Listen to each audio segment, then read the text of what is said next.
Hi, Billy Mays here for Oxyclean, the stain specialist. Powered by the air you breathe, activated by the water that you and I drink. It's Mother Nature approved, then it's safe on your colored fabrics. Use it on carpets. Oxyclean seeks out organic stains, pet stains, food stains that get down into the matting, into the padding. It even takes red wine and grape juice out of white carpeting. It cleans, it brightens, and eliminates odors all at the same time. Don't just get it clean. Get it OxyClean. Make a paste, make it 10 times as powerful. The longer you let it set, the easier it is. It'll whiten your grout and get rid of your toughest stains. Sometimes soaking is the solution. If you use bleach, you ruin your clothes. OxyClean won't hurt the material, even lace. It has the power of bleach without the damaging side effects of chlorine. When your laundry detergent just isn't enough, supercharge it with OxyClean. One scoop in every load of laundry, it'll make your whites whiter. It'll make your brights brighter. As a stain remover, it's the best.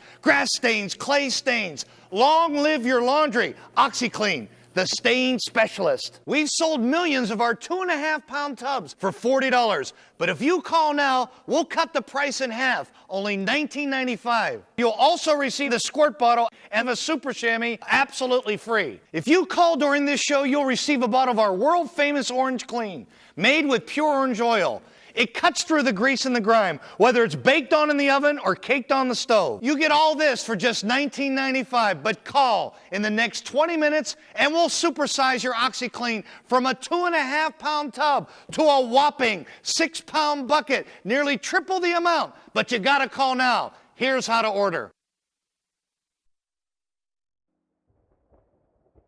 Hi, Darkness the Curse here, with an amazing offer of this YouTube video! Okay, I'm not gonna do that the whole time. That would be unreasonable. But, that joke, obviously, is in reference to today's topic, Billy Mays.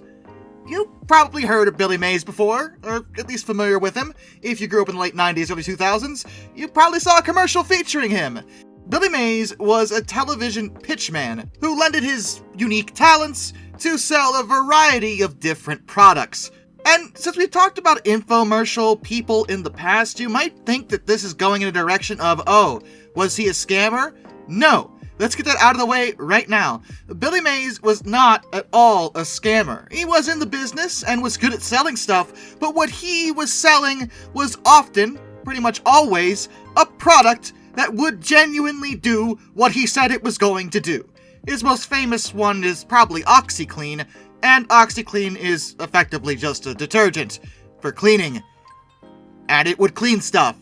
Like, you could buy Oxiclean and it would clean stuff. Like, it would do that. So, Billy is not at all in line with other infomercial personalities we've discussed before, but he is definitely an interesting story and a pretty famous character when it comes to television history. William Darrell Mays Jr., indeed, that is his full name, was born July 20th, 1958, in McKees Rocks, Pennsylvania, to Joyce Palm and his father, Billy Mays Sr. He grew up in Pittsburgh and was a student at Starocks High School.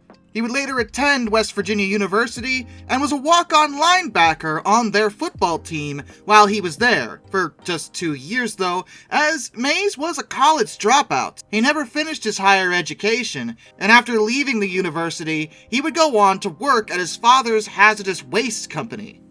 So okay, not really off to a rousing start for his life, but don't ever give up, people, because Mays had yet to exploit his real talent. He would eventually move to Atlantic City, New Jersey in 1983, where he took a job selling Washmatic portable washing devices on the boardwalk, alongside a bunch of other as-seen-on-TV products. That's really how he got his start in terms of selling, shilling. That was his whole thing, was, hey, here's a product, here's a thing you could buy, don't you want it? Come on now, don't you want it? Step right up, folks! And according to Billy himself, he actually learned how best to sell by listening to his elders. At the time, he was working with a lot of older pitchmen who'd been in the business for decades, and they would wind up mentoring the young Mays onto how they had achieved their success when it came to plying their trade.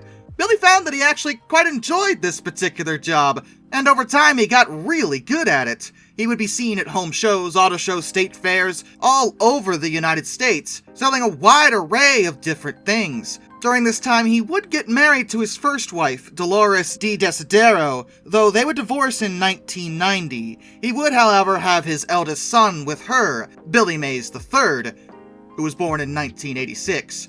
Interestingly, it was when he was back home in Pittsburgh that things really took off for Billy. See, he would wind up meeting a rival salesman named Max Apple, and despite being rivals at the time, they became friends, and Apple recognized Mays' potential and his talent. While also being a salesman, Max was the founder of Orange Glow International, which was a Denver-based manufacturer of various cleaning products, including the aforementioned Oxiclean, as well as Orange Glow, which you also may recognize as a Billy Mays advertised product. Max would wind up hiring Billy for advertising purposes, so he could lend his voice to Orange Glow International's various different cleaning supplies. Most of the commercials at first aired on the Home Shopping Network, though eventually would be syndicated to a bunch of other different channels. I'm sure if you're familiar with Billy, you can name a wide array of products he was responsible for advertising. Oxyclean, Orange Glow, Kaboom, Orange Clean, Mighty Putty, the list goes on. Because the thing was, he was really good at advertising. Once the commercials started airing featuring Mays, sales spiked for Orange Glow International. It was working. People were ordering the stuff. And while responses to some of the products may have been a little bit mixed, the thing about Billy, which makes him absolutely not a scammer, is that he had a pretty deep moral compass when it came to advertising products that he knew people were gonna genuinely want. He wasn't the kind of sleazy salesman that would lie to you in order to get your money. He only advertised products that he personally tested so he could see that they, in fact, worked. His son would later go on record explaining that his dad often carried around free samples of Oxyclean as well as other products because people who met Billy asked him, "Hey, does that stuff really work?"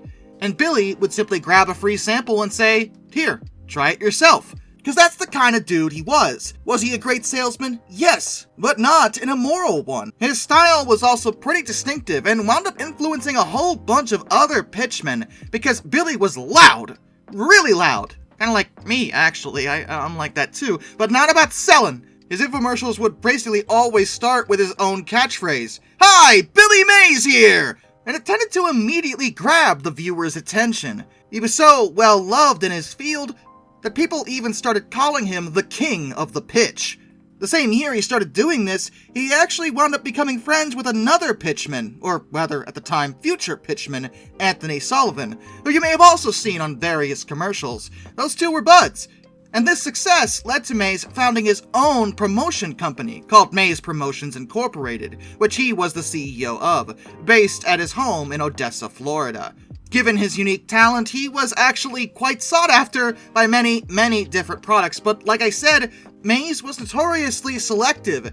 I'm sure he had plenty of people approach him, say, "Hey, please advertise this," and when he saw that the product was actually garbage, he would refuse. Again, he only advertised product that he knew actually worked, because he didn't want to be seen as a liar. Not only because he just wasn't a scammer, but also that would damage his own brand. People talk, and word travels fast. If Billy Mays wound up advertising a product that straight up was a scam, or simply didn't work, well, that would reflect poorly on him too. It wasn't just a moral choice here, it was also good business sense, something a lot of the scammers that I've talked about don't really seem to have. He would get married for his second time to Deborah Mays in 2002, and wind up having his daughter with her. He started branching out a bit as the 2000s wore on, appearing in ads for ESPN's online service, ESPN 360.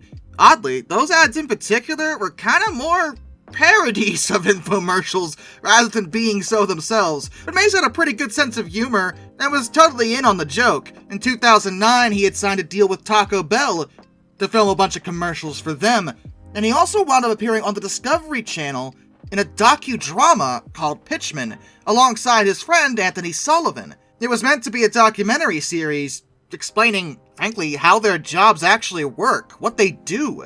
The technical term, mind you, is called direct response marketing. His last major television appearance would be on June 23rd, 2009, on The Tonight Show with Conan O'Brien. But sadly, on the morning of June 28, 2009, he was found by his wife, unresponsive, in his home. He'd be pronounced dead at 7:45 a.m. at the age of 50. Foul play was not suspected, but Mays wasn't known to have any serious medical issues. Nothing that would result in a sudden death like this, of course. An autopsy had to be performed to figure out what had happened to him, and it was discovered that he was suffering from hypertensive heart disease. This was ruled as the primary cause of death. However, there was something else going on here too. See, the toxicology report showed that Mays actually had a bit of a cocaine habit, and this had exacerbated his previous condition. But despite the medical examiner's conclusion, his own family pushed back hard on this. Even the medical examiner would admit that he appeared to have used cocaine several days before his death and wasn't even under the influence when he died. But that stuff is pretty dangerous for obvious reasons, and it can raise arterial blood pressure, which again, he already had hypertensive heart disease, so it was already high. Though his family still commissioned a second examiner in October of 2009, and that examiner concluded that cocaine did not contribute to Billy Mays' death at all. The toxicology report also showed that he had painkillers like hydrocodone and oxycodone in his system, as well as anti-anxiety medication. These likely had nothing to do with any sort of addiction, but it was because Billy Mays suffered from hip problems and was scheduled to have a replacement surgery just a day after he died. He was probably on the painkillers to deal with the hip issue. Regardless of any of this controversy or drugs or whatever we're talking about here, Mays' death was mourned by many. He was a popular figure, both in his trade as well as just in general. People recognized him and liked him. And for a brief time, a lot of the companies that had commissioned commercials featuring him pulled their ads from air out of respect. Many of them had Anthony Sullivan, Billy Mays' friend, make new ads to run in their place. Though Mays' family would later allow these companies to air ads featuring him once again, because frankly, they knew him better than anybody else, and knew that Billy probably wouldn't want his ads pulled. This was his whole life's work. This is what he was good at. It's what he did. The best way to honor him, they felt, was to allow the ads to continue being played for as long as they were supposed to be. Even now, over a decade after his death, Billy Mays remains a figure that will likely stand the test of time. People still recognize him, because he was really the absolute best at his job. Utilizing skills he learned from a young age, he wound up influencing an entire industry and inspiring other salesmen to employ his methods for success. He's a tough act to follow, to be sure, and while other advertisers have come and gone, it's likely that Billy Mays will always be remembered as the king of the pitch. Till next time, this is Darkness, and I bid you all a fond farewell. Hi, Billy Mays here with the Awesome Auger, the world's most efficient and powerful yard tool you'll ever use.